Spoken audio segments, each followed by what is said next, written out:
నేటి ధ్యానవాక్యము అపోస్తలుల కార్యాలు 16వ అధ్యాయము 25వ వచనము.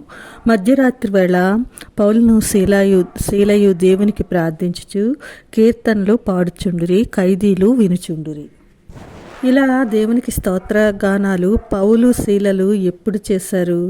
తాము చాలా సురక్షితంగా కంఫర్ట్ జోన్లో ఉన్నందుక ఎంత మాత్రము కాదండి.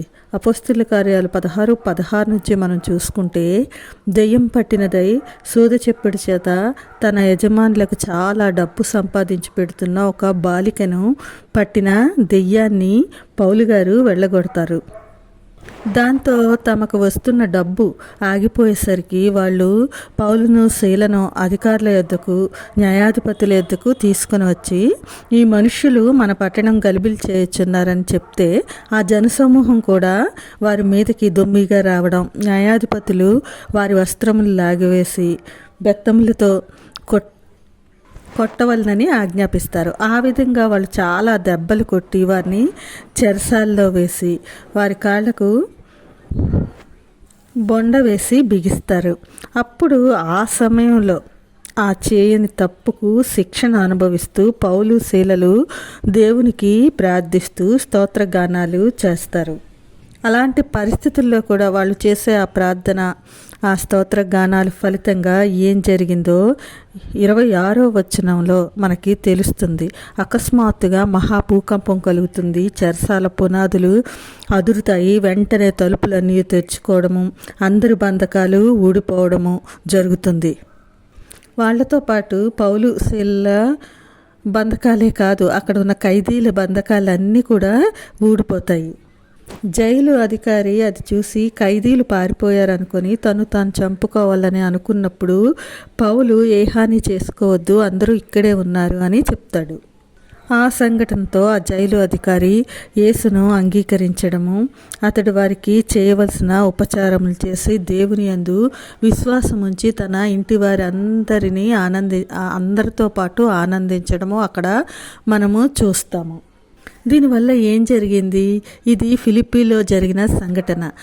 దానివల్ల అక్కడ ఒక బలమైన సంఘం ఏర్పడింది. పౌలు శీలలు అలాంటి కఠినతర పరిస్థితుల్లో కూడా దేవునికి ప్రార్థించి స్తుతిగానాలు చేయడం అదేమీ చిన్న విషయం కాదు. మనమైతే అలాంటి పరిస్థితుల్లో ఏం చేస్తాం? దేవుణ్ణి నిందిస్తాం, ఇతరులను దూషిస్తాం. ఆ కష్టాలేమి మేము భరించలేం బాబోయ్ అని దేవుడిని వదిలేసి పారిపోతాము. కానీ ఇక్కడ పౌలు శీలలు అలాంటి పరిస్థితుల్లో కూడా దేవుని స్తుతించడము, అది వారికి దేవుడిచ్చిన కృప, మహా అద్భుతం అని చెప్పుకోవచ్చు. కానీ మనకు వచ్చే కష్టాలు, బాధలు, శోధనలు ఇవి నాకు దేవుడిచ్చే ఒక అవకాశం అని భావించుకుంటే అలాంటి కృపను పొందే మహా అద్భుతం మన జీవితాల్లో కూడా జరుగుతుంది.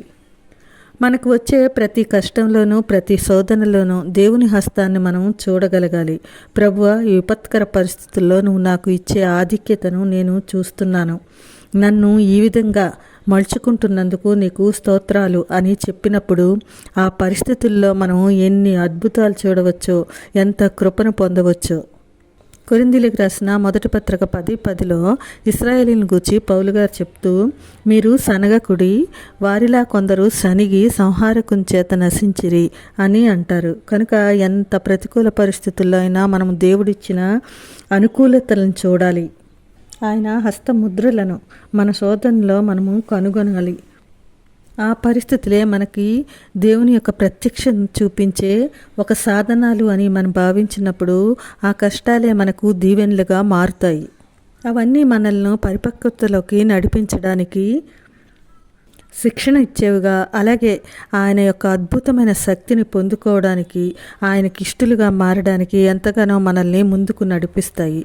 అలాంటి కృప దేవుడు దయచేయునుగాక. ఆమేన్.